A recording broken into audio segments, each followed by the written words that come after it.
All right, guys, we are back out on the range again with the Smith & Wesson M&P 2.0 Carry Comp full size. And you know the history of this gun. I had some trouble with the trigger from the factory. It would push up on the slide stop and lock the slide bolt open on every round. So I switched out the slide stop and put an apex in it. Now, another thing I changed out was that cheap ass paper thin plastic optic plate with a Dawson Precision titanium plate.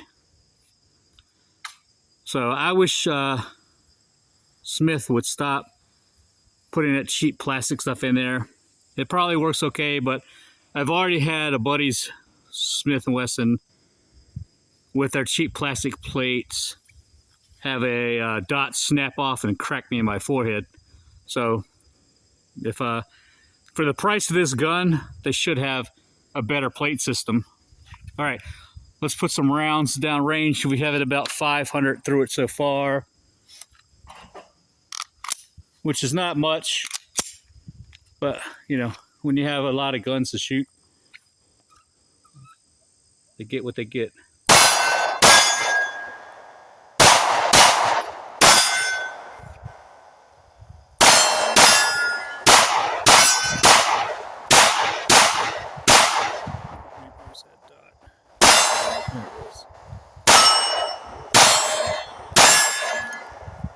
I wish Smith & Wesson would have got a bigger port in there. I mean, it does help a little bit, but it's really not that substantial enough to make a difference. I thought about going and porting this portion of the barrel too, just to give it a little bit of a flatter feel. But I've already dumped enough money in this gun. I don't think I'm going to for a while.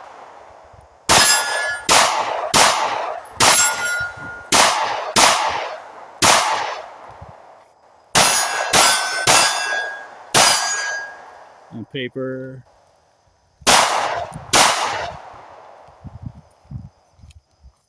All right, so I would like this gun a whole lot better if I didn't have so many problems with it when I first got it. It kind of put a bad taste in my mouth for Smith & Wesson. I was going to actually get the 5-inch version of their M&P 2.0 with the polymer frame, but because of this experience, I don't think I'm ever going to buy another Smith & Wesson product again, for what that's worth. All right, guys, this is primarily a follow-up video for the Smith & Wesson M&P 2.0 Carry Comp, and I was talking about how the port really didn't make a huge difference in my opinion. And then we were shooting this Dagger S, not ported, and by feel, the Dagger shoots better.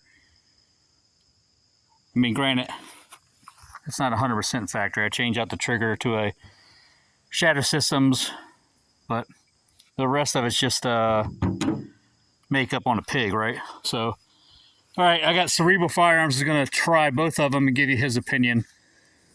All right, you ready? Yeah, I'm going to go ahead and make ready. Okay. Smith & Wesson up first. All right. I'll walk and shoot, too. Okay. I'm going with you.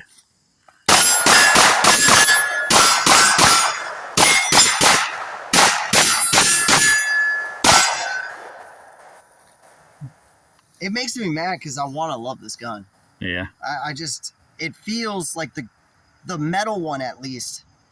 I've heard the polymer one absorbs recoil a little bit better, but it's a good gun. I know, but do you think the porting makes any bit of difference? I don't. If All right, you didn't have the port, I don't think it would shoot any different. I don't think so either. Let's see what we're going to do with the Dagger S, which is unported.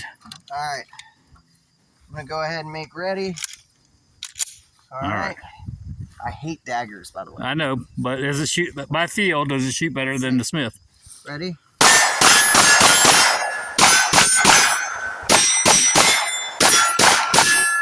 Yeah, it shoots a lot better. It's a lot better gun, isn't it? Yeah. As far as feel. I'm not talking about quality. No, quality, no. But feeling wise, it shoots and it's back on. It's back on. It's back on. This one, it's like it shoots and it does this weird. Yeah, it bounces, right? Yeah, it's very weird. So the port essentially on that Smith & Wesson is probably making it worse. All right, guys. That's our opinion.